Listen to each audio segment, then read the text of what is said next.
In this episode of The Bear Roars, Dan sits down with Steve Halstedt, known as the father of venture capital in Colorado. He formed Centennial Ventures in 1982 and continued through several funds over 35 years. He shares interesting stories about the early days of cable TV, the bandwidth industry, and wireless networks. Zayo Group was among his most successful investments. The Bear Roars focuses on Colorado's innovators. Steve is certainly one of the most prominent. Let's poke the bear to kick off the conversation. So, Steve, this podcast is on our Colorado heroes, our Colorado innovators, and it focuses on entrepreneurs, on public officials, on people who are nonprofits, and it focuses on investors. And you have been one of the first venture investors, maybe the first, and viewed as the father of venture capital in Colorado. I'm so excited to have you here. So when I say you're the father of venture capital, you usually correct me and say what? I'm the grandfather. The grandfather. There have been so many generations that I think I keep moving up in that respect. But thank you, Dan, for inviting me. And the first thing I want to do is thank you for allowing us to invest in Zayo, which was one of our more successful investments. I've heard the most successful. That's the rumor that I've been hearing. Well, whatever. We've had a number that were home runs, and Zayo was certainly one of them. Great. And I try not to, I love all my children. Yes. So I try not to make comparisons like that. Yes. So thank you for that. And it was a pleasure having you guys because you had a rich history in the industry I was in, and we'll get to that. So you weren't just kind of an investor who happened to be in Colorado. You're an investor who was experienced within the industry that Zayo was all about. So we'll talk more about that. Let's get back to your investment firm. The name of it was Centennial Ventures. Yep. What was the circumstances that got you to be a venture investor when there weren't venture investors here in Colorado? Well, I worked for Daniels and Associates and for a guy named Bill Daniels, who was probably one of the greatest entrepreneurs in the history of Colorado. He was the father of cable television. Yes. And when we worked for Bill, I ran his investment banking and brokerage. Actually, let me pause you for a second there. So Bill Daniels, as the father of cable, a lot of us think of John Malone. Okay? And then there's other figures of that era too that were very early in the cable TV. Why is he, I hear people say exactly what you said about Bill Daniels. Tell us about him and what he did for cable. No question, Malone ended up being the most powerful man in cable television. And he worked for a guy who was a very close friend of Bill's. Okay. The two of them founded virtually every one of the cable television companies that were in Colorado, or someone who worked for them founded those companies. So they were really two separate pools of successful companies. But Bill, I think, was characterized by having dozens of folks that worked for him that went on to become successful in their own right, both in the cable business and elsewhere. Yeah. And I decided that I needed to go do something by myself. I had a friend, Jack Tankersley, who I'd been trying to attract from Continental Illinois Ventures, where, by the way, Jack observed the board meetings of Apple Computer when it was a $60 million company. Oh, really? I did not know that. And I was trying to get Jack to join Daniels and become an investment banker. Yep. Because he was just a killer sales guy. And Jack was trying to get me to join the venture capital business. And so at the end of the day, what we did is we got together and we formed Centennial. This is a Centennial estate. Yes. You got Centennial Cleaners. You got, Centennial Laundry. Yes. Whatever. So Centennial was a good name to grab. And we decided to start our own venture capital firm. Yep. I almost was going to try to have you and Jack on here together. I know a lot more your history. Yeah, that would have been fun. Yeah. I'm sorry we didn't do that. Yeah, I'll still try to do one with him because we'll get into the story of how you guys were partners and then how he then went off and did his own venture capital firm and was one of the originals as well. So when is this? When is it when you and Jack? So you and Jack get together. Yeah, this is in 1981, and I left Daniels, hired Daniels to raise the money for the venture capital firm. I invested my own funds. So did Jack. So did Bill Daniels, and so did John Seaman, who was the CEO of Daniels. And I think it was that kind of confidence that allowed investors to invest in a first-time fund. I hesitate to say we didn't know what the hell we were doing, because I think Jack did, having had done some investments from Continental Illinois Ventures. And I had helped Daniels invest in a number of different organizations. So we were a startup investor in CNN, for example. Wow. Because And back then, that venture capital as an industry barely existed. This wasn't like you were yeah, joining. the formal venture capital industry really started in the early 70s, about Yeah. 10 years before, not even 10 years before we did. And it started in Silicon Valley.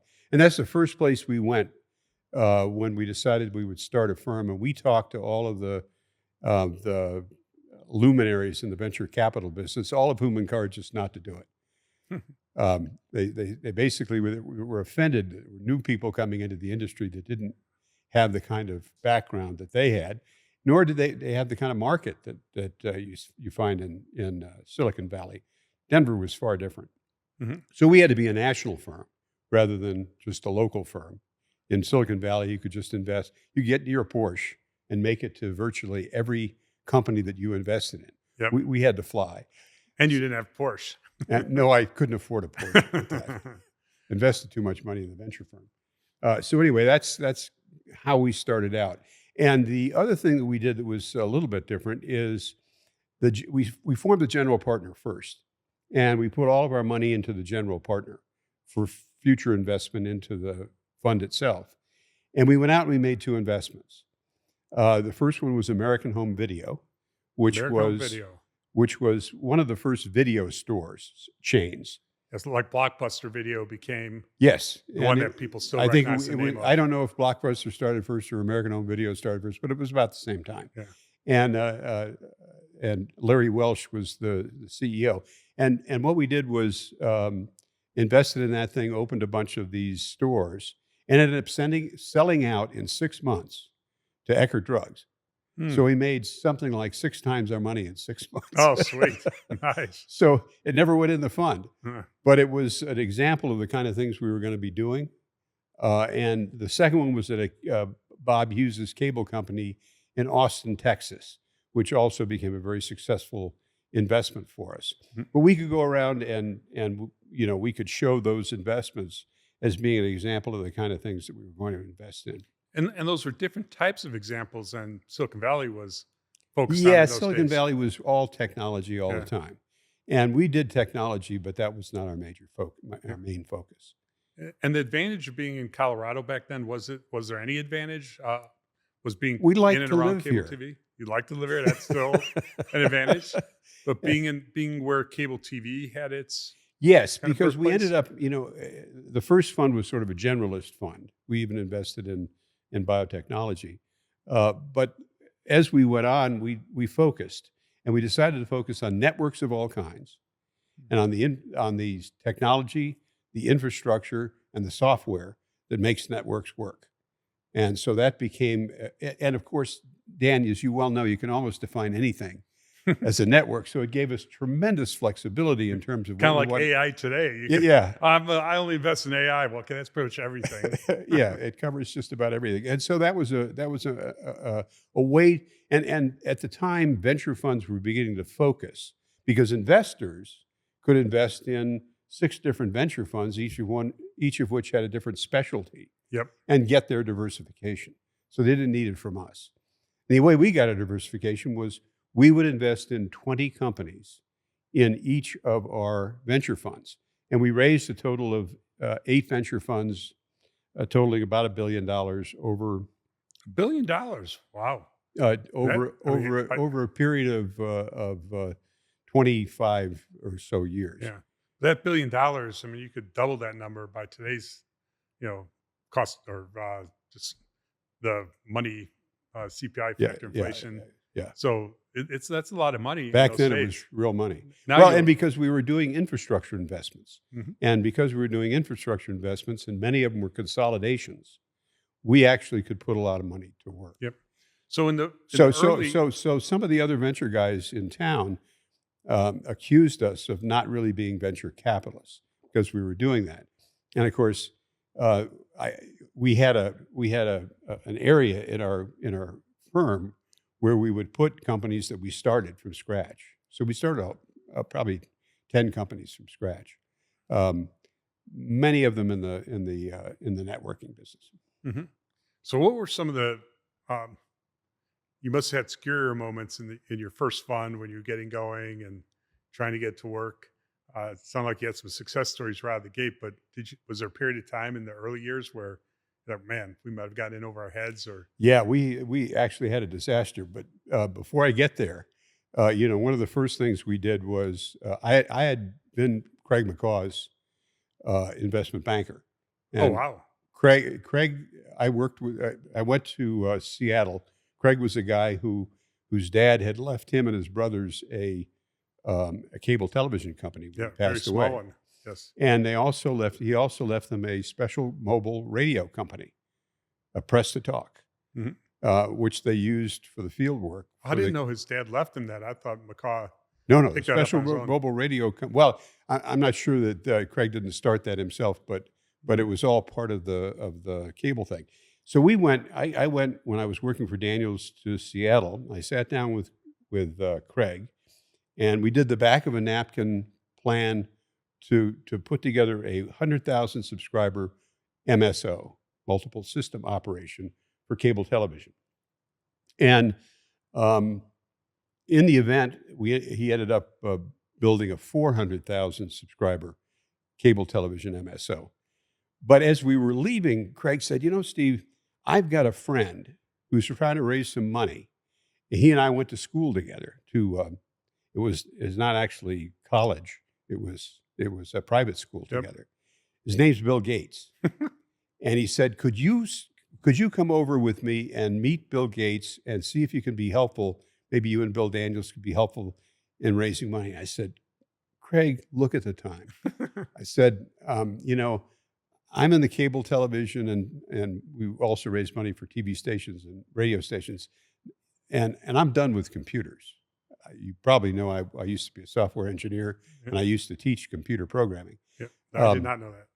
You did not know that? No, Oh, I may have known that, but I was on. well, anyway, so I got on the airplane and flew back.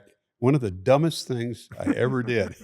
Yeah, as you know, I'm finishing this book. In fact, it's off to the publisher, up to the printer, I think in the next week or so. And Craig McCall played a big role in the fiber industry. So beyond cable TV, beyond cellular, he then got directly involved in our industry. So part of the book talks about his origin story, including what happened when his father passed away, and that Bill Gates' father settled the Craig McCaw's father's estate. So that's somehow that's Oh, I how they got to didn't, know each other. but Yeah. that makes sense because they were all the families were friends.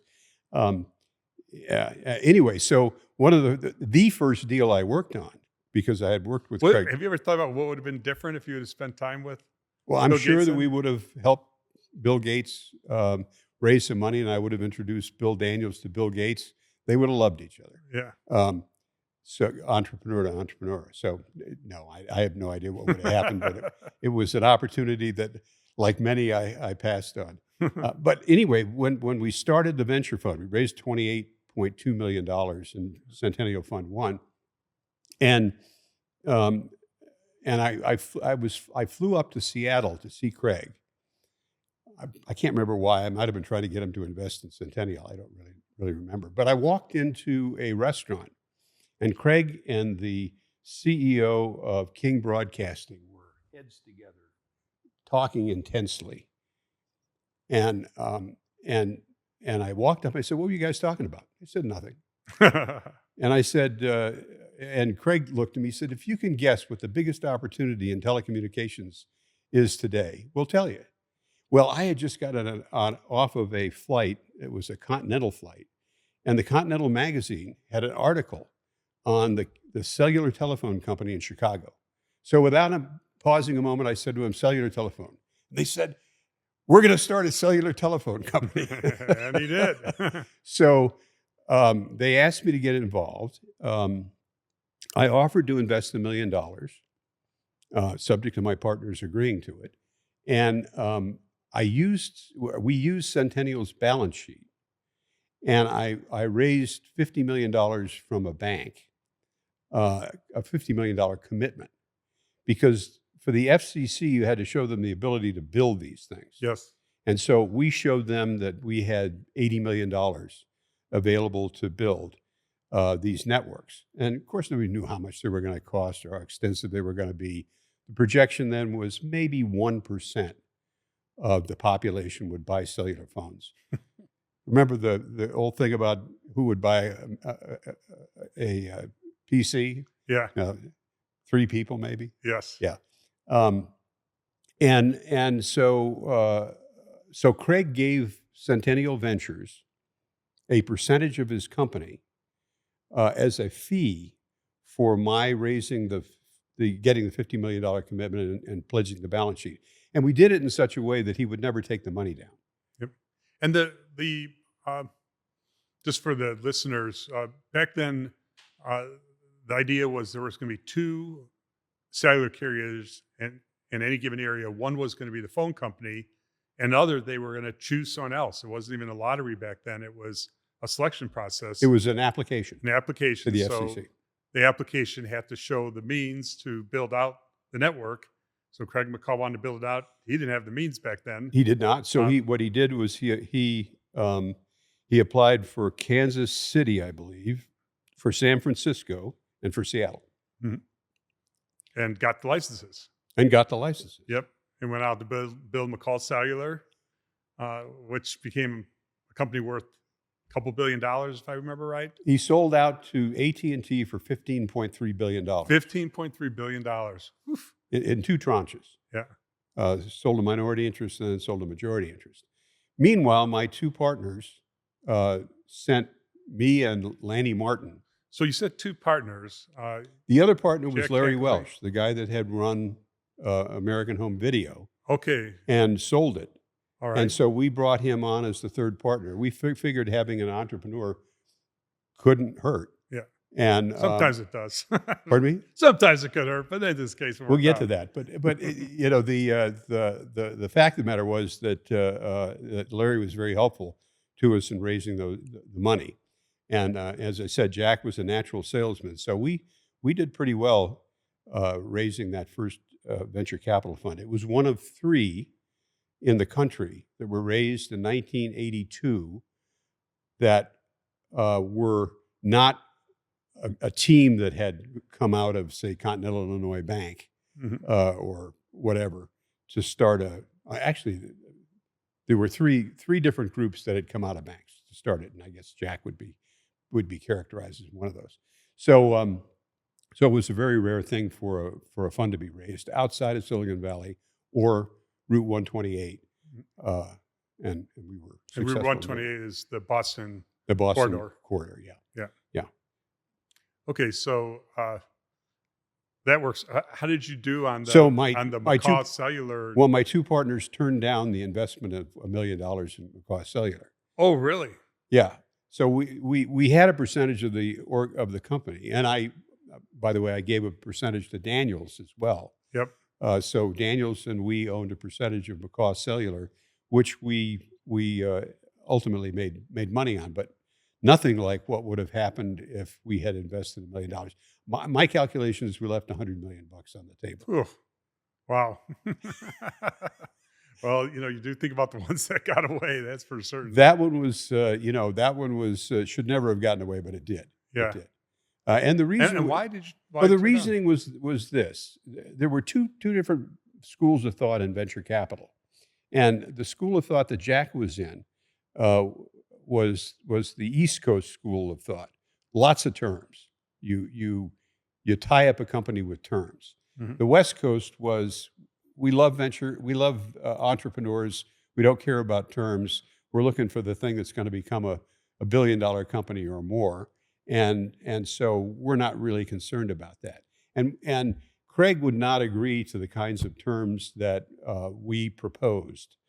So what I did was I got him to throw in his paging company as collateral. Mm-hmm.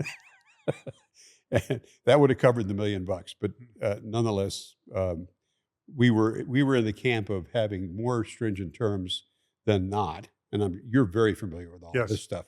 And Craig was one of those guys that He wanted complete control of his company, and he would never, ever cede any kind of control Yep. to anybody other than his brothers. Yep. And before moving off of Craig, you mentioned his paging business. His paging business was sold separately from the cellular business, I think, and was sold to Metro Media in New York. Is that correct? I didn't know that, no. Yeah, I think so. I think that was the basis for Metro Media getting. I think that was the right course. Yeah, there's a connection between John Kluge and Craig McCaw around the paging industry that then went on to become Nextel. So maybe it was the other way around. Maybe he acquired a different. We were involved in the whole Nextel thing. Okay. 2/3 of Nextel were companies that we backed and that we helped grow. Okay, so we'll come to that. So your path is crossing again. Oh yeah, with he Craig ended up McCaw's. buying Nextel, Yes. and we gave him the management team to run Nextel. Okay. Wow, there's deep history there too.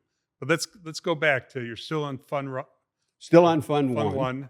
You have Uh, two partners. There's three of us Three that, dudes that are all together. that are partners, and Jack and I woke up one day and discovered that Larry had let go the CEO of a couple of his companies and assumed that job himself because he was an entrepreneur. Yeah, because he could do better. And he had violated our some of our agreements by making investments in those companies himself. And so we ended up parting ways with Larry, which was very painful.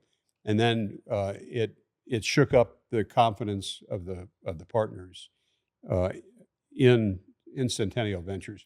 But at the end, when you said it shook up the confidence partners, you're talking about the limited partners. the limited partners, we had those who invest in we had to go to Centennial. the limited partners, say, here's what happened. We've fixed it, and we're moving on. And a couple of the companies that Larry invested in turned out to be not very successful. But in the end of the day, Centennial Fund One was a successful venture fund. Yeah. How did your LPs, your limited partners, how did they get over the fact? We agreed. Jack and I agreed to say, we're stupid, but we're honest. Yeah. So by taking responsibility, Yep. and furthermore, they were locked in, so there Yes. was really no way for them to get out. But we were concerned about the future, raising Sure. Centennial Fund Fund Two, Two, Fund Three. Fund Three, Fund Four. So do you remember how Fund One performed then? Dave? Probably a 16% compound annual rate of return. Okay, so good, not fantastic, but solid. Yeah. Return. Yeah. So $27 million fund. You decide to go forward to Fund Two. So what happened with Fund Two? How did that come about? Well, it was just a matter of continuing to raise money. I think we probably used Daniels again for Fund Two, and then we hired. There was an industry that was beginning to form that helped raise venture funds, and so we engaged first an independent company and then an investment banker Gotcha. to do those things in the future. So, once you get on that roll, you have existing partners. Right. You announce that you're going to do a new fund. You only announce it after you've gone to your existing partners and gotten 50% of the fund raised, and then you go out and raise the rest of the money. Yep. So what investments in those years, what individuals in those years started to come onto your, seeing whether some were memorable, not just success stories, but some of the other. Yeah, well, lessons learned. I have investments in a number of different venture funds that are run by former partners of mine. Rand Lewis. Rand Lewis is one. Craig Jones is another one that's here in town. Who's Craig Jones with? I'm not sure I know Craig Jones. It's a TPE Boulder Fund. It's a PE fund. Okay. And he's been very successful. He's big. Boulder Investment Group is a big supporter of his. And you should know Craig. Yeah, I'm surprised I don't know Craig. Yeah. And George Still ran Norwest's operations on the West Coast, became very successful. Yeah, Norris is very successful. And so on. So those are the Catherine Marigold, who was an associate with us, started a venture fund. I've invested in all of them. Jack started another venture fund, and I invested in that as well. Oh, Great. And so, what go back to like how the industry's starting to unfold. So you're in this era, you're still sort of pre-internet.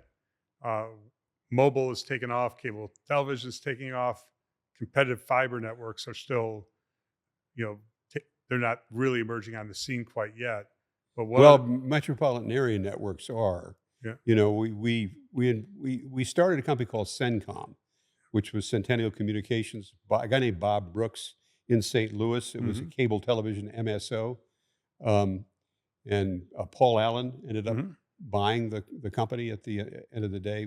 We actually sold it to Gaylord, and then Gaylord sold it to Paul Allen. Okay. And Bob started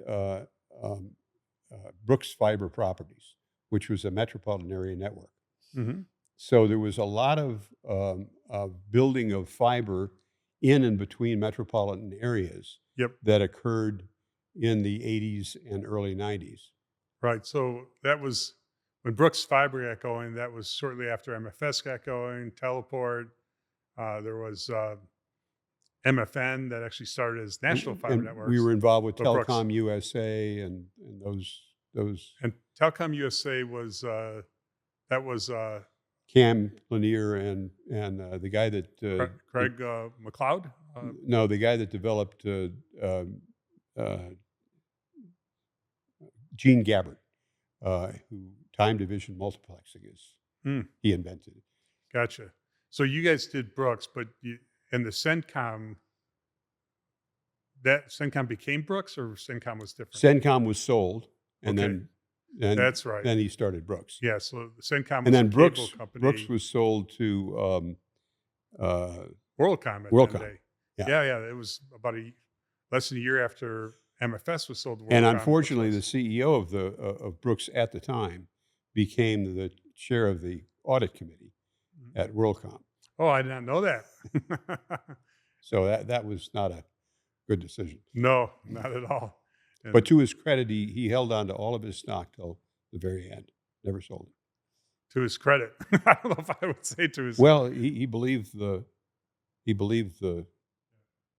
story. Yeah, so he wasn't aware of the massive fraud taking place, or else he would have sold the stock. You would Sure. assume. He would have been out of there in a Yeah. hour. Yeah. And so, were you directly involved in the Brooks Fiber deal? Yes. Yeah. Yeah, we invested. It was sold for $4 billion, Mm-hmm. and we invested in the startup of Brooks Fiber. Gotcha. And how did that play out for you guys? Do you recall? In terms of how much did we How much did you invest? Yeah. You know, I remember all of our successes, but I don't remember any of the details. Yeah. I expected So it was. But it was a big success. It was a stock. very good return. Yeah. Yeah. Brooks and the cable television company was a very good return. It grew to be $100 million in EBITDA. Mm-hmm. Yeah, because CENCOM, when that was sold, that's where Brooks was able to take that money and help get Brooks Fiber started, right? 'Cause Right. they would have put a lot of money into that as well. Right. Good stuff. I didn't realize. I knew you were in Brooks. I didn't know you were in CENCOM before that. And I got to tell you, my first encounter with bandwidth was when I was in the Army Corps of Engineers, and I was teaching computer programming at the U.S. Army Engineer School. We were teaching Fortran, and Major Van Steenbergen and I decided that we were going to switch from teaching Fortran to teaching BASIC because it was a much more intuitive language. And we went and bought a mini computer. And we hooked the mini computer up to 6 television sets in the classroom. And so I would get on the blackboard. We didn't even have a whiteboard. It was a blackboard. And I would flowchart the program. And then the class, together with me, we would code the flowchart. Wow. And then I would choose the dumbest airborne ranger Green Beret in the class. And I hesitate to say that. My nephew is an airborne ranger Green Beret. And I'd put him up at the teletype. He would type in the program on paper tape, then run the paper tape through the machine to the mini computer, and out instantly would come the answer on the television screens. And it was like an epiphany for the students. Oh, sure. They went from a 50% comprehension level to a 100% comprehension level. All then went to the computer lab to do their work with confidence that they were smarter than the airborne ranger Green Beret, who was able to, type in help me with the coding and type in all the stuff. At the time, I had an apartment in Alexandria, Virginia. I had a 60 baud modem. I had a are you able to put baud into perspective for the listeners? What does baud mean? It's 60 bytes per second. Yeah, so trying to think of how to... Not a bit, a byte. Yeah. Right? It was an 8-bit byte. Yeah. So 60 times 8 is 480 bits per second. Yeah, so go and turn your water faucet all the way on and watch the water come out. Then start to turn it off to a point where it barely is dripping. Dripping, yeah. And that would be the equivalent. Well, and it was drip. Drip. Your bits are barely coming through whatever quote unquote pipes they were going so through. I had a TV set that I used as a screen. I had a keyboard. I had the 60 baud modem with a phone, a dial-up phone that I put into the modem. And I did my programming at home using it. It was a PC. Okay, and I wrote PC before there was the word PC was out there. Yes, and I wrote a program to design roads and airfields for the U.S. Army Corps of Engineers using that system. Oh, yeah. And when you say roads and airfields, what do you remember what the program actually did? It designed the road and the airfield. It was doing the design. It did as many cross sections as you wanted. Gotcha. Wow. So obviously that gives you a big advantage as the world starts to get exposed to these networks. I had no clue.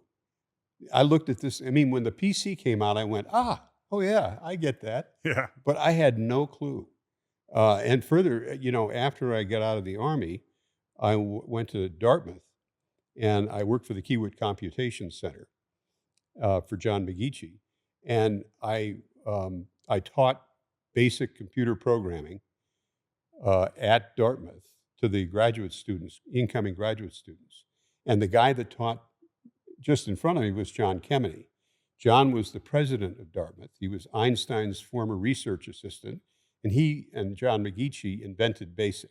They wrote the compiler. Oh. And so I worked for these guys, and I wrote a spreadsheet program that would design income statement, balance sheet, and sources and uses of funds that the school used for the next 10 years or so. And it was on a dual processed mainframe computer that was the largest time-sharing network in the world. This is bigger than my 60 baud modem. 187 simultaneous users. Really? That many all at once? Gigantic. Now, was this giving you insight into what the future was going to be? If it was you, Dan, if you were in my place, you would have invented 3 companies by now. I'm not an entrepreneur. I'm a venture capitalist. So I was having a great deal of fun doing this stuff, but I had no inkling of the commercial value that was about to occur with these things, and didn't probably until I got to Daniels and started investing in CNN, and we built a cable system in Anchorage, Alaska, and we did a MMDS system. We created a microwave network. So I got really exposed to business at that point, building businesses, and that's when I got really excited about becoming a venture capitalist and working with entrepreneurs. And in the early 2, 3, 4 years of Centennial, what other venture capital firms were in Colorado? Were there any? Yeah, there was. We didn't work. We did work with some of them. We were big into the computer storage area, and that was a huge area of expertise in Colorado. Yeah, around here in Boulder, especially, right? Yeah. So we worked with a couple of firms that were involved with that had started at about the same time. Yep. Wow. So and they claim they started before we did, and we claim we started. I don't know, and I don't really care. Yeah. The only formal venture capital firm in Colorado at the time was an office of Norwest Venture Capital. Hmm. And what did they do with that? I mean, because They Norwest closed became it. so successful. We started they our said- we started our firm, and John started his firm, and they closed down. Oh, gotcha. Wow. So cable TV investments, subcellular investments, some media, CNN. Well, and now- there was another incident that gave me some insight that I used later. In order to build this MMDS system in Anchorage, Alaska, we had to put in the most sophisticated Earth station in the world. I can't remember who built it, but it was something that the Canadians were involved with because they were further north as well. And we put it in, and we worked with a guy named Garth Pither, who was a very good engineer. He worked for RCA at one point, and he was touting fiber optics. This is the first time I ever heard about fiber optics. And Garth took me to his office and showed me fiber optics. His wife, he had a link, a 1 mile link between his home and his office of fiber optics. And he called his wife on the telephone, and she came on to the TV screen and showed us cupcakes that she had baked at home. And that was my introduction to fiber optics. And he claimed that this was the future of communications, long distance, and even cable television communications. And everybody thought he was crazy. and he was dead He right. was dead right. Yeah. Yeah. And what did you take from that, from being exposed to the fiber so early on? Well, later when the internet started, in 1994, I heard about the internet from my friend Bob. Well, actually, one of my classmates helped build the internet. So I heard about it at each class reunion for 5 years, every 5 years. One of your classmates helped build the internet. Can you help us? Helped build ARPANET. ARPANET. Gotcha. So He- the precursor to internet. That connected was all the ARPANET. universities that were doing research to the federal government. And so I heard about that from him. And I didn't realize it had been commercialized until my friend Bob McKenzie, who is here in Boulder. Yeah, Bob. He was on Crown Castle's board for years. Yeah, and many other things. So Bob showed me the communications that he was having with a friend of his that was on an oil platform in Kamchatka or something, and was using satellite communications to send internet communications back and forth. I can't remember if it was an internet phone call or if it was just text, but he was able to communicate with this guy for basically the cost of his ISP. Gotcha. So, so you're starting to get exposed now to this thing called the internet. So we got together a bunch of the cable television companies. Daniels held a seminar, and they asked me to speak, and I came in and I said, "You guys have all heard of the information highway, which is something that politicians touted. Didn't exist, right? It was just a concept." And I said, "No, you are the information highway. You are the folks that are connected via broadband to consumers. And that is incredibly valuable. And what you need to do is you need to begin to deploy fiber in your networks to increase the bandwidth." This was, by this time, cable television was everywhere. And there were hundreds of channels. And so at the end of the discussion, which I got blank stares from most of the CEOs, 2 CEOs came up and asked more about fiber optics, the internet, and how cable companies could get involved in the internet. They saw it as potentially a new stream of revenue. Sure. Do you remember who those 2 were? Glenn Jones was one of them. Glenn Jones, who was also Jones became a significant player in. Yeah. And I don't MTV. recall who the other one was. It was somebody in Iowa or something. Yep.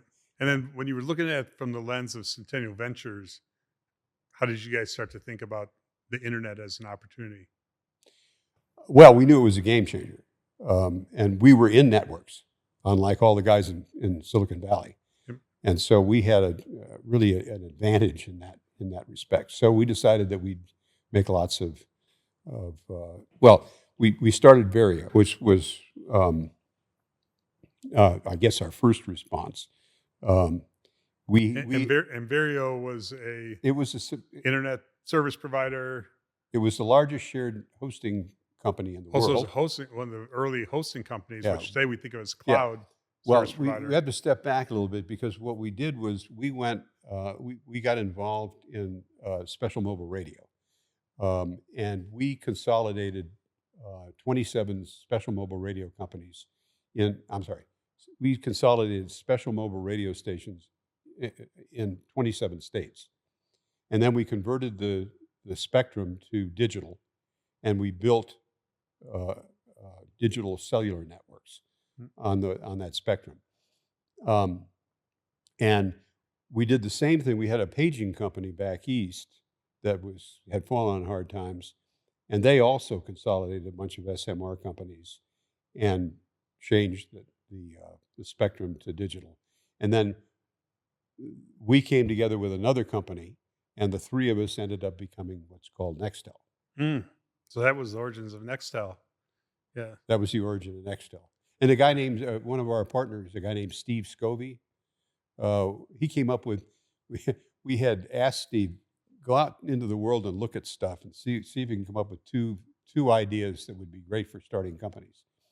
So the two he came back with was consolidating SMR and changing the spectrum to digital. So he became the CEO of that company. The second one he came up with was the tower business. And at the time, we did not invest in the tower business. Yeah. But shortly thereafter, a friend of Lanny Martin's, Chap Hutchinson, and Ted Miller came to us and made a presentation. They were going to buy about 110 towers from Pittencrief in West Texas, and it was a project financing, and they penciled it out, and it was like a 42% compound annual rate of return, and I turned them down, and they said, "So what is it about a 42% compound annual rate of return that you don't understand?" I said, "Well, I mean, I get it. But it's a project. Now, if you're going to build 10,000 towers, we would invest in your company. But if you're going to do 110 of them in a project financing, separate, and the idea was to do separate project financings in a bunch of different places, I'm not really interested in that. Maybe consolidating the tower business would be better." So they came, as all entrepreneurs do, they came back 2 weeks later with a complete plan to build 10,000. Oh, yeah. 10,000 towers. And they did it. So we were a seed investor, or startup investor in Crown Castle Corporation. It was called Castle Corporation to begin with. Then they bought Bob Crown's operation in Pittsburgh, which was characterized by being very hilly. So it was, you had to put lots of towers up. And then they consolidated a bunch of other tower companies around the United States, then went to Great Britain and bought all of BBC's towers. I actually went to Stratford-on-Avon, to a castle, and did a strategic planning session with Crown Castle on the one side and all the engineers that were moving over from BBC to work with these crazy Americans. So we did a strategic planning session, which got them all excited because they realized they were going to get stock, and BBC, that wasn't a thing they could have. Yeah, I want to share with the listeners here the original digital infrastructure. I guess you could look back and say were towers, and the reason towers turned into such a fantastic business model is you'd spend money building this tower, and then the cellular networks would lease space from you on the tower. So they'd lease space so that they could hang their radios. Well, once they started to hang the radios on the towers, you almost built this business that the cellular companies were, stuck with you for life, because their whole networks were designed around the tower configurations. Once you got multiple tenants on a tower, why go build another tower nearby? Because, that would be awful expensive for one of the cellular companies to try to move from one tower to build their own tower. Then they were responsible for the infrastructure. So once the tower industry was created and gained momentum, it became just a cash flow machine that would persist for long, long periods of time. And certainly that period of time includes today and probably as far as you could look into the future. So before there were data centers, before there were dark fiber, there were towers, and towers was the perfect digital And it was a infrastructure. huge boon to the fiber business because you needed backhaul Yeah. from the towers for all that communications. Yep. And the way to do it was fiber. Yeah. So initially, it was through microwave Microwave. links, but as bandwidth kept building and the number of radios kept building, it made sense to bring fiber networks to the towers and carry that traffic back. And that was a big part of what Zayo and many others did, was connecting towers with fiber and backhauling the traffic back. But the towers themselves proved to be the most resilient business model of them all in the digital infrastructure business. Yeah. Yeah, I agree. So you ended up an early investor in the tower business. Yeah, we were a startup investor in Crown Castle. In Crown Castle, which is one of the three major tower companies to this day. There's three that dominate the market, and Crown's one of them. Yeah, yeah. Is Worth- that how Bob ended up being on? Worth $81 billion. Yeah, Yeah. he was our representative on the board. Yes, and he stayed there for a long period of time. I think Yes, only he very did. recently did he. Till Lanny retired. Yeah, very interesting. And any other tower investments, or was that pretty much where you put your tower? We could put as much money as into Crown? as we wanted to put to work in the tower business. And I remember they went public, and the stock was selling for $32 a share when we distributed to our limited partners. That was one of the few companies that went. We most of our companies we sold privately, but that was one of the ones that we took public, and I guess has never been sold. It has been so valuable that nobody could pay the price to buy it before it got too big to be bought. Well, that must have been a gigantic return for you guys. Or It was, yeah. And Jeffrey Schutz, who was one of my partners, was the guy who was our lead at Crown Castle, and it was an enormous return. Mhm. Yeah. By the way, we sold, distributed, and we distributed at $32 a share, and Lanny Martin was on the board. I happened to go to a golf tournament when the auditing firms like Ernst & Young could bring you to one. They can't do that anymore. And we went to Pebble Beach, and I was having a drink with Lanny Martin, and so I said, "What'd you do with your stock?" And he said, "Well, I have a policy that unless I am the chairman of the board or the CEO, I have no more than $50,000 in stock in a particular company." And I thought to myself, that's a pretty good idea. So I went and sold all my stock. Hmm. I think I kept $50,000. Yep. I'm easily persuaded. The stock went to 1. Went from 32 Really? to 1. So I had breakfast with Lanny Martin maybe a year later. And at breakfast, the stock had rebounded from 1 to 23. And I was talking to Lanny about it. And he said, "Well, I bought $1 million worth of stock at 1, between 1 and 2. And I said, "Lanny, you told me that you wouldn't buy stock more than $50,000 unless you were chairman or chief executive." He said, "Didn't I tell you I became chairman of the board?" Yeah, that would have been good information to have a little bit That earlier. would have been really good information to have. I'm not sure what that would have been insider information. I might have gotten in trouble for that. But he ended up buying, and it ended up, the stock went to 70. So he made something like $70 million Oh, nice bet. when it came back. Yeah. And that's, by the way, something that I see very often with venture-backed companies. They'll go out at $16 a share. At some point, they run into trouble because they're not yet ready for prime time, and quarterly investors are impatient, and it goes down to 4, and then it'll go back to 32.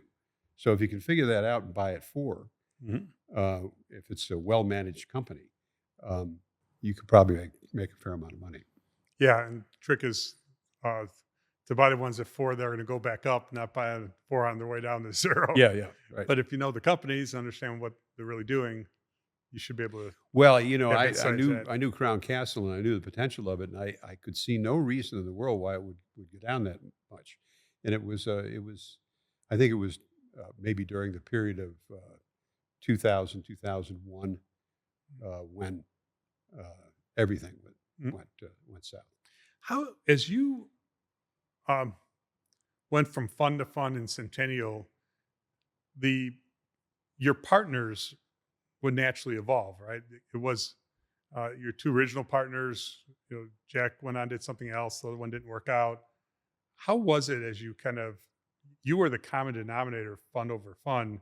Did anyone else ever emerge as kind of someone who, became a partner across many of the funds, kind of a right-hand person to you, or was it Well, always every couple of years? we Jeffrey Schutz was there the entire time. Oh, was he? We had 2 partners. We had offices in Austin, Texas, and Duncan Butler and Neil Sarker were there. Yep. They were there for Fund 4 on. So yeah, we had a great deal of consistency. Jack left when his son was involved in a fatal accident, Oh, I didn't know uh, that. and his son's best friend was killed in that accident. Mhm. And his son was the son of an entrepreneur that we actually had backed. So it was a very tragic situation.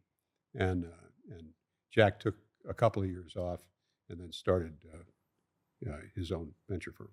Great. So now let's talk about the frenzy that was 1998, 1999, 2000, the big .com, telecom, gold rush era. What are your memories from when everything was, just going crazy? Well, we were selling Vario at the time. Yep. And we talked to a bunch of folks. We talked to Quest, for example, and Nacho offered us 50% of what our stock was selling for publicly. Nice of him. So we turned that down. And NTT came along, and they wanted a backbone. And NTT, for the readers, is the Nippon phone company from Japan. Yeah. So the AT&T equivalent in Japan. Yeah, and they wanted a backbone. They had invested some money with us, and they loved Justin Joski, who was the CEO of the company. And so what they wanted to do is they wanted to build data centers. And so they wanted to buy the company, have the backbone, build data centers. They thought there was a huge future in that. And so we sold to them. And it was at the top of the market in 1999 when we sold. And I remember thinking to myself, the price is crazy. It makes no sense whatsoever. It's like houses in Boulder. Houses in Boulder are, they've got a long way to go up in value, Steve. Do they? All right. Well, whatever. It was just the pricing was nuts, and so were all these other things. And if you want to invest in a young company, the valuations were off the charts. So we sort of paused in our investing and started to try to sell as much as we possibly could. And I remember I was with Susan in the south of France at Cap Ferrat, and we went out for a run. And we came back.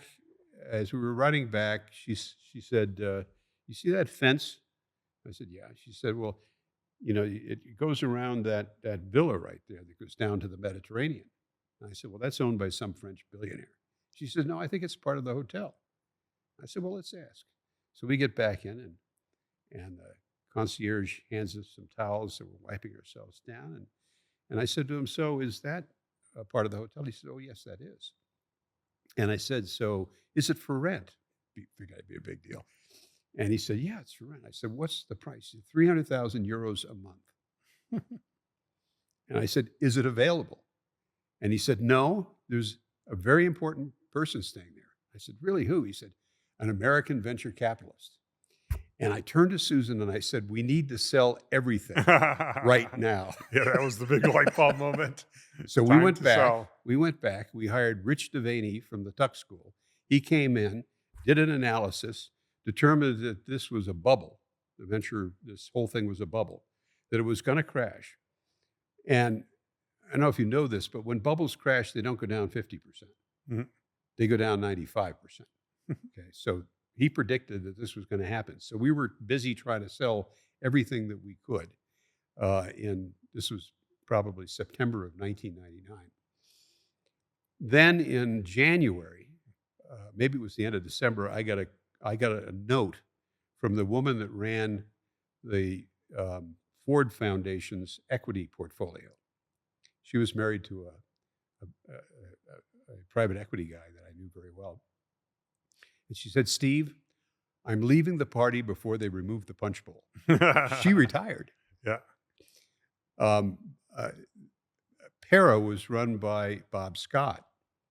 Bob Scott called me and said, Steve, I'm retiring. I said, why, Bob? He said, because this can't last. So we got data points from a number of different places saying that this thing was going to go to hell in a So handbasket. in addition to Vario, what else? And you sold Brooks shortly before that period. We had another company that we had taken public, and I tried to sell, but couldn't. But generally, we stopped investing, sold what we could. It's very hard you can't turn on a dime and sell stuff. And trying to convince entrepreneurs that this isn't going to last because they're the most optimistic people in the world is very difficult. And even when it goes south, trying to convince them it's not going to Even come harder. back is even harder. Yeah. Because they all developed their own story about their company. And we human beings are storytellers and story consumers. And once you tell the story, it's hard to turn it around. Yeah. No, I remember Columbia Capital in the kind of mid 2000s, about the time, so mid 2010s, I should say. So about the time that after when Zayo went public, but before Zayo sold, they reached the same conclusion. It is, time to take advantage of the market conditions, the infrastructure funds coming in, prices seem to be high, and they're like, we're in sell down mode right now. That's what's on our mind, is this is a time to monetize. Was that 2012, 13? I would say in that Yeah. era, yeah, 2012 through maybe 2016. Well, you had a real advantage. You started in 2007, was that right? Yes. 2008 was the crisis. Mhm. So things were in terrible shape, and you were sitting there with money, Mhm. and you could go out and buy stuff. Yep. I mean, the timing couldn't have been better.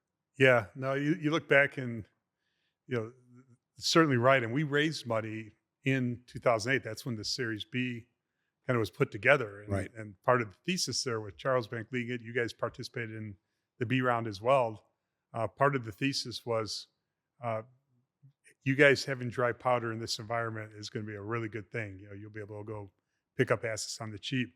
But what people think is that we picked up a lot of assets for screaming deals as measured by EBITDA multiple, and we didn't. When you look back and say, okay, what were the EBITDA multiples we were paying in that era?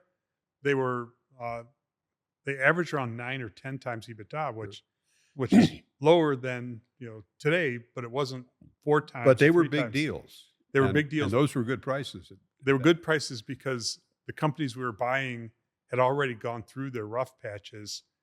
Their cash flow relative to EBITDA was in good shape, and their revenue and EBITDA were growing. So they were still perceived to be distressed companies, except for the people who owned them and were running them. So I think what we brought to the table, in that era, was recognizing that you could pay what looked like an EBITDA multiple that wasn't a screaming deal as defined by a low EBITDA multiple, but were bargains at the same time. They were bargains because look at the growth. The 8 to 10 times EBITDA was going to be 5 times EBITDA in no time, and rinse and repeat. And that's what we did. Yeah. So I working for Bill Daniels. The thing I learned, he was a genius at selling. He knew when to sell. And I found that most entrepreneurs don't. you need to sell when things are in really good shape. I mean, when the market is hot.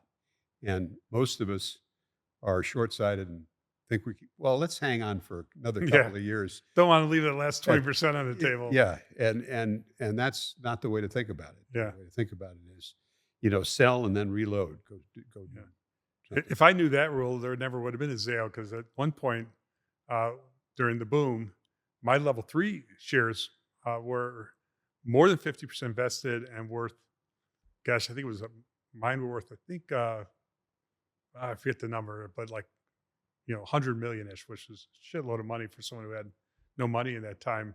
But I just couldn't get myself to tell, the broker, hey, just sell whatever you could sell. I mean, what's the worst that could happen? I leave some money on the table.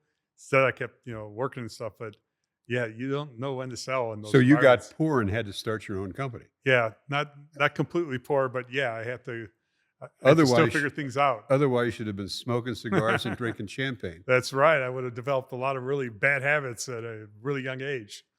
But it did teach me, having lived through that environment, what it felt like to be in the middle of a bubble. And maybe from a venture standpoint, you can see the playing field a little bit better. You could see, the forest. But when you're smack in the middle of it, It's very hard to see. yeah, you're in the middle of the trees and you're trying to figure out what's going on. And yeah, our stock's down, it's going to come back up, and you don't have time or expertise, if you're relatively young, to really put in perspective what's going on. Absolutely. I had a lot of young friends in Silicon Valley who had started work in the venture business in 1990, say, and here it is, 1999, 2000, and they had gotten caught, where they had exercised options, and then the value of the stock went down, Yeah. but their tax bill did not go down. Yes. No. And so, I mean, I literally had to talk a couple of guys off the ledge, who they just didn't see any future for themselves. They not only had they lost, but they had a tax bill that they couldn't pay. They can pay. And that the other variation of that you would see is where people would take out loans in Yeah. order to, buy, stock at low prices, and this way I'll get the capital gains treatment when I sell it instead of the ordinary income. Exactly. Yeah. Thinking, how could that story end badly? Well, when the stock's not worth anything, those loans still have to be paid back. Now what do you do? And that, some of the bigger stories of that, Bernie Ebbers' story, the story with the second will tell, some of those, I have captured in the book, but that was happening all over the place with, with management teams that were 2 or 3 levels deep, and it might not have been big numbers in overall scheme of things, but for the individuals, it was changing them from being really wealthy on paper to being bankrupt. Yeah, and it affects my view when politicians start talking about taxing unrealized capital gains. Yeah. What could go wrong? Yeah, exactly. Exactly. Hopefully they don't go there. That would be, that would really hurt the economy, the innovation economy, in ways that are, hard to fathom. I mean, we are all the beneficiaries of being in a world, not just a country, but in a world that is benefiting so much from innovation. And innovation is being driven by, by people who are taking huge risks. If they're successful, they create huge sums of wealth. But what do they do with that wealth? Most of them have to find a way of putting it back into something, because they're not spending it themselves. Yeah. So if you start to mess with that, I fear what we might learn. But let's stay out of politics.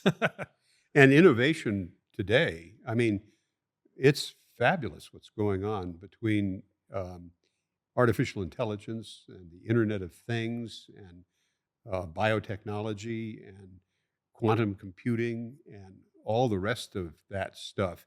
We put together a thesis very early on that said that, we're entering a world which is interconnected.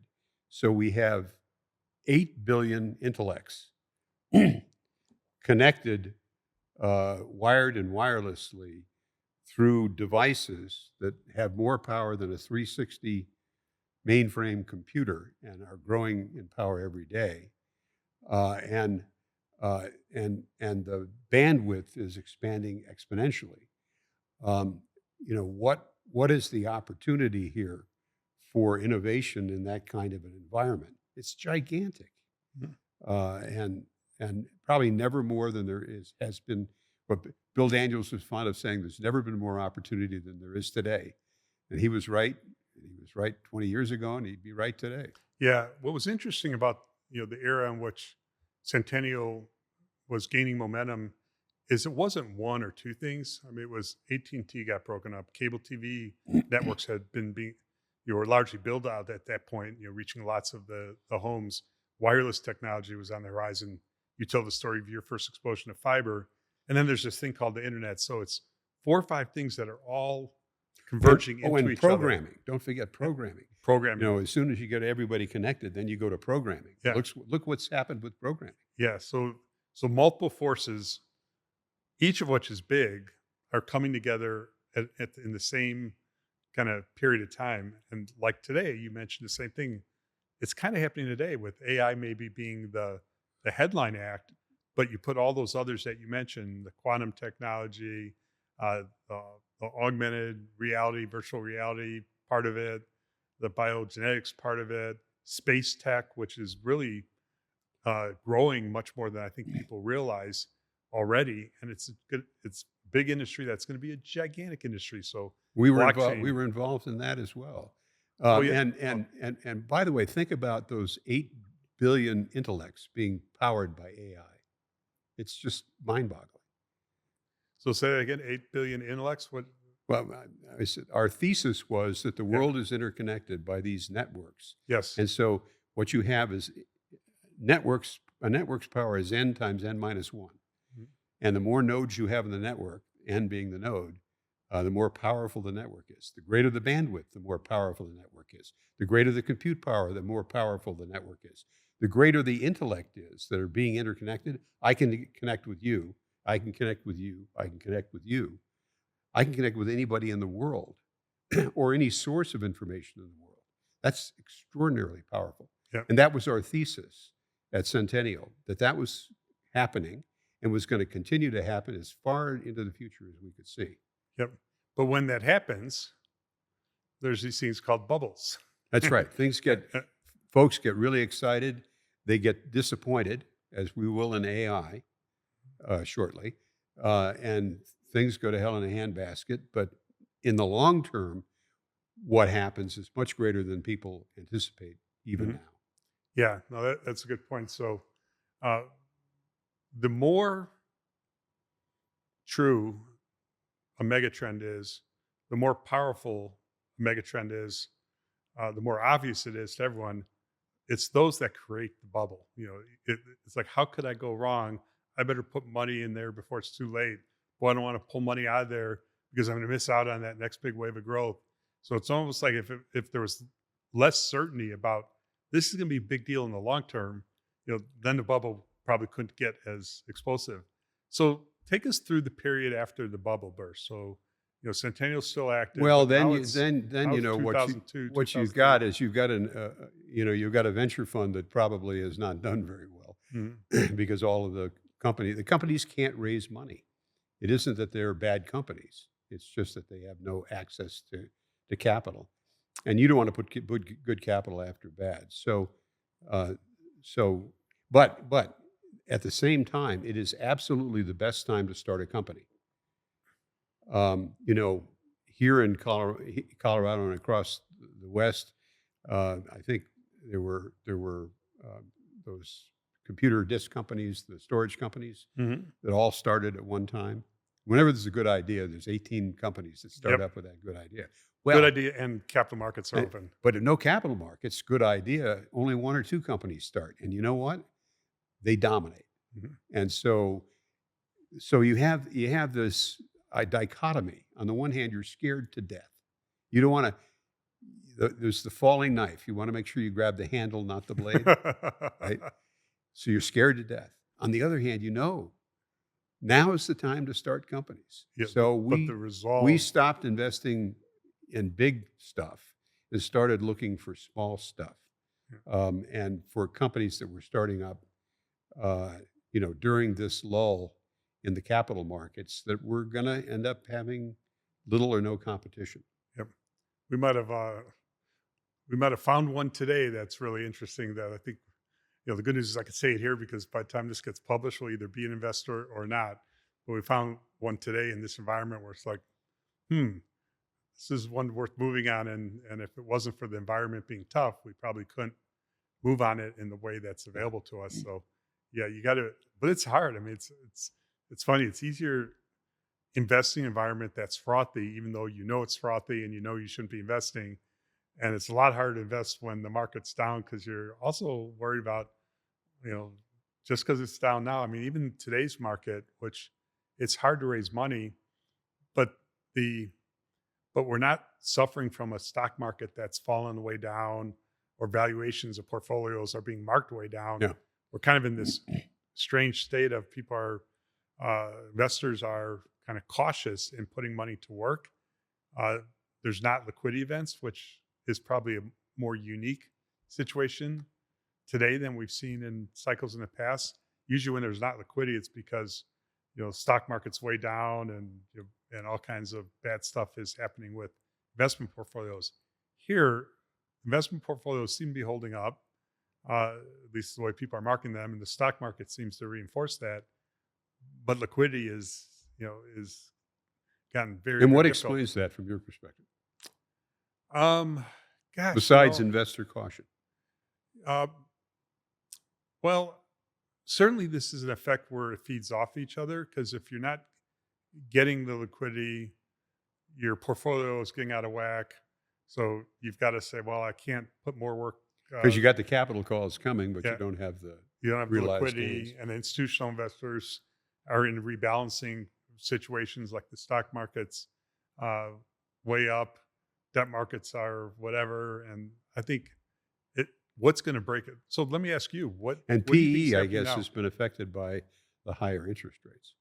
Yeah, the high interest rates is probably the Private factor equity, that's- not Yeah. not But price, not price increase. But what's surprising, and maybe it's also an effect that big tech has um, been encouraged not to be acquisitive right now. So the ones who have the most inflated stock prices aren't using their stock to do acquisitions because they're kind of being encouraged not to in big ways.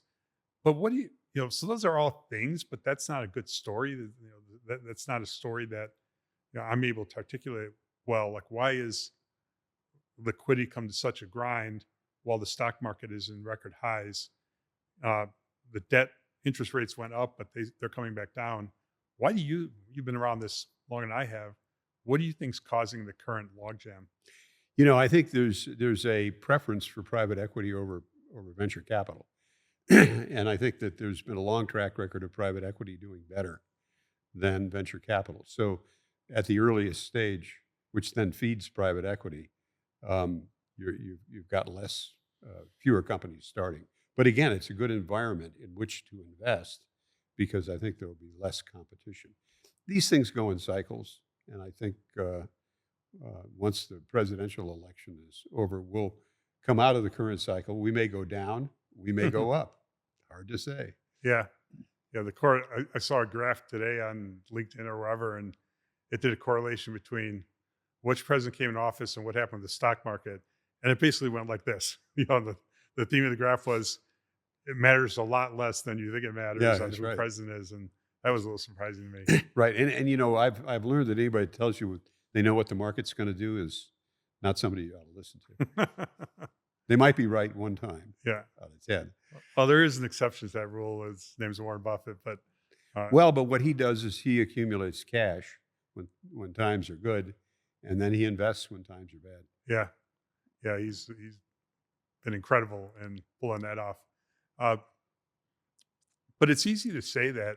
Did you feel like you guys were able to be proactive investors in the 2002, 2003, 2004 environment? Or? No, I don't think we invested enough. Yeah. And I think we were too cautious. It's hard not to be. It's hard not to be in those situations because you're sitting on positions that were once worth, this, and you tried to exit and you couldn't get an exit. And now it's worth down here. Yeah, let's just say you're not feeling really smart. Yeah. Right. So where were you in the fund cycle in that? Were you on Centennial 5, you think? Centennial 6? somewhere. Yeah, Centennial 5, I think. Yeah. So you were able to get through that, which a lot of venture firms didn't, including a lot of the local firms that were your rivals. That they began to wind down soon thereafter. Well, we were able to get through it because we raised a new fund before our old fund failed. Oh, okay. Okay, so you So, had so, a good so I'd timing like to issue. tell you that it was due to genius, but it was mainly due to timing. Yeah. And then the new fund did extremely well. Yeah, because at one point you had a $700 million fund, if I No, remember right. no, No, we never- never that high. No, I think 400. 400 was the peak fund. And so when you had that dry powder then, and we're in the difficult cycle, but you're hesitant to invest for all the obvious reasons, how did that start breaking loose for you guys? Well, I think we there were some larger transactions that came along that we made investments in, like Zayo. Yeah. And that's what, 2007. I think that the hangover from 1999, 2000 lasted until about 2004, 2005. Yes. It was a long turn. And then you started investing, and what happened next? 2008. So that was a very difficult time for fundraising and for investing and so forth. I did want to get back to the satellite communications. Okay. One of the things that we did was we got involved in a company called Orion Network Systems, which was a couple of lawyers that I knew in Washington, D.C., that had found a way to make an application to the FCC, which required the FCC to give them a license to provide private communications between the U.S. and Europe. It was a loophole in the law. And so we did that. And Ryan, and then as soon as we did it, Pan Amsat took our application, copied it word for word, and submitted their own, changed to Pan Amsat. And so that 2 licenses were then issued. And you had to get down on the other side, and you had to finance it. And we had no partner on the other side. We had no financing other than venture financing. And so we attracted a guy named John Puente, who, by the way, is Tito Puente's brother. Wow. And who was involved with Maycom and a bunch of other telecommunications companies. Guy was a genius. And he had been the chief scientist for Intelsat at one point, or maybe chief engineer for Intelsat.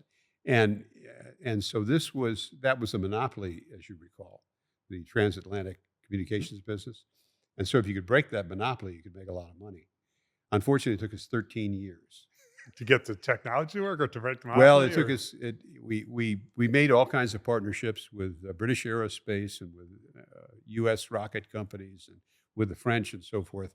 And we finally built the thing and launched it in 1991, and then sold it in 1997 for $1 billion.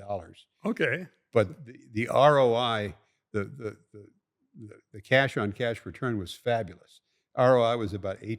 Yeah, because it took so long. But it got us involved in the satellite communications business, which was, I think, a very interesting business, and now has become something that's just taken off. Yep. So let's shift as we're winding down this conversation. There's a lot of the venture capital industry's come a long way since you started Centennial. Unrecognizable. And there are a lot of people in the earlier stages of their career who want to be venture capitalists, not just venture capitalists, but growth equity, but be in the business of funding companies who are earlier in their history and want to grow. What kinds of wisdom would you pass on to those who aspire to do that as a career? What do you think makes for successful investors? What should they be looking out for? Share your wisdom with our audience. Well, there's the established guys. There's folks like Matchstick Ventures that are coming up very fast. Mm-hmm. And as I interact with these guys, I'm very impressed. I think they're very smart. I think they're very diligent. I think they're very realistic. Many of them have been entrepreneurs or have run, um, those kinds of startup uh, ecosystems, Accelerators, accelerators, and Techstars. A lot have Techstars that sort backgrounds of around thing. here. And and and what I see is I see a lot of very sound investing. And the other thing they're doing is many of them are staying away from the coast and investing across the country. There's lots of really successful entrepreneurs all over this country, and the prices are less expensive, and the capital is available uh, for the most part for good companies. So all I can say is that the people that I know that have been the most successful in the venture business are like the people that you know that have been the most successful entrepreneurs. They're absolutely passionate about what they do. They're really focused. They know exactly what they're looking for, and they go out and they find it and they invest in it. And they'll, in the venture side, they'll go through 300 deals before they do one, and they're so I think they're going to be. I think this generation of venture capitalists is going to be very successful, Yeah. and the opportunities they have are huge. Hmm. Yeah. I think you mentioned, you didn't use the word hustle, but you kind of described kind of the passion, the willingness to really roll up your sleeves. A lot of people think, oh, it's a great business plan. I'd fund that if I was a venture capitalist. It's like, if the problem with the best plans is those aren't the ones that are going to just plop in your lap and present You themselves gotta to you you. gotta build them.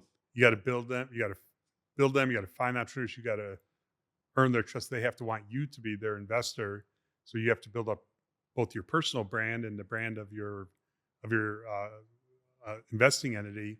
Uh, and then you have to work really hard to find the opportunities that are the ones you really want to invest Yeah, in. and the existing guys, the guys that have been successful, Kyle Lefkoff or Frank Mendocino, they're bringing on new blood, and they're always in the process of changing and updating, what they're focused on. I think Kyle told me 5G was something that they were now interested in that wasn't the case the last fund.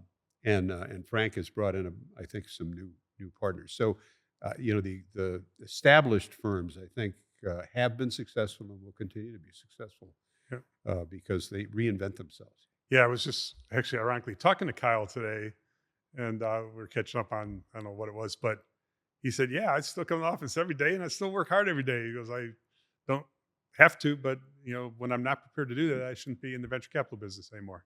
I predict Kyle will flunk retirement. Yeah, he already has, because I mean, he certainly is past the point where most venture capitalists kind of stop doing what they're doing.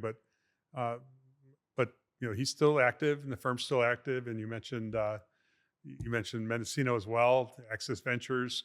They're still active, and they're really maybe with Foundry Group now winding down, they might be the only two that are active now that can trace their roots back beyond 10 Yeah, and I'm years. an investor in both of them. I admire them greatly, and I think there are some new firms coming along as Yeah, well. a lot of new ones. But the PE business, Craig Jones, what he does and what he looks at is very interesting.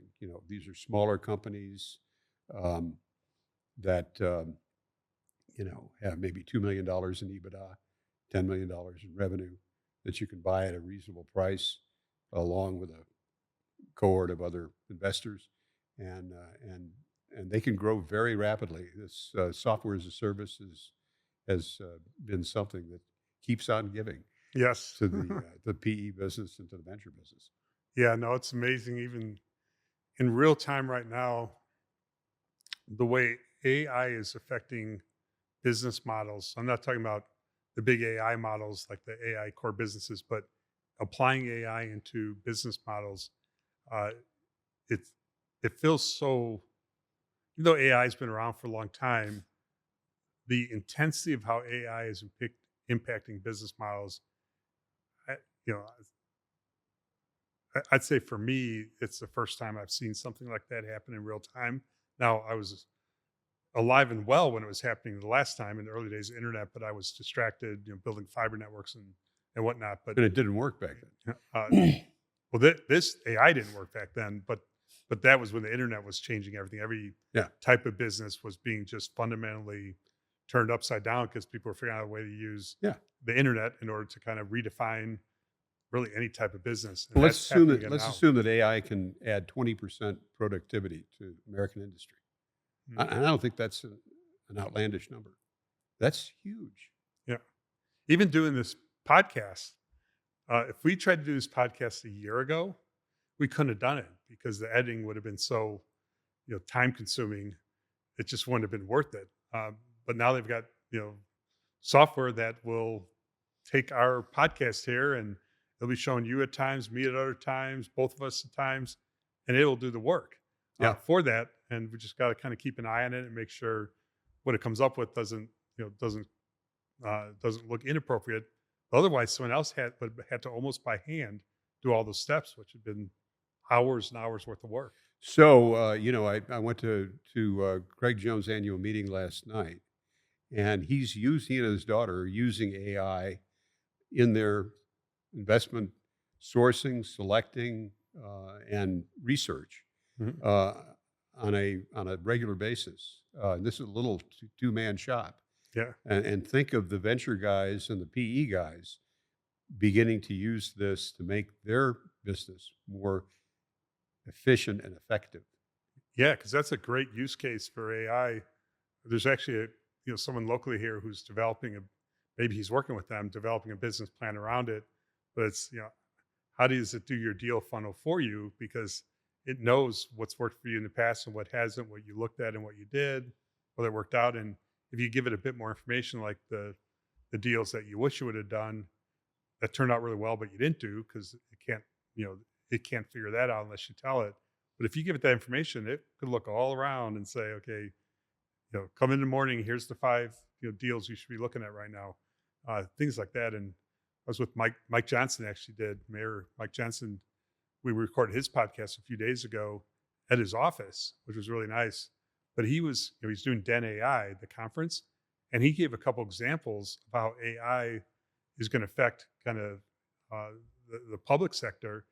And it was so obvious after he said it, but wasn't apparent to me before he said it. Like, that makes all the sense in the world. I mean, one example he gave was with police work, which was, what do police not like to do? Paperwork.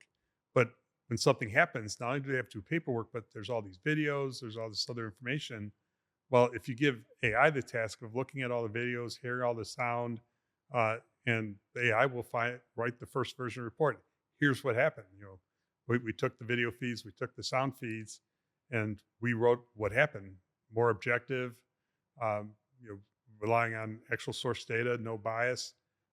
Wow. And from a police officer perspective, it makes them far more productive because they don't have to spend countless hours trying to write a report.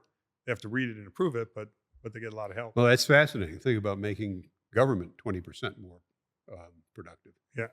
That would be great for citizens as well. Yeah, good luck on actually having that flow through the economy. But that's a political statement, which we won't go.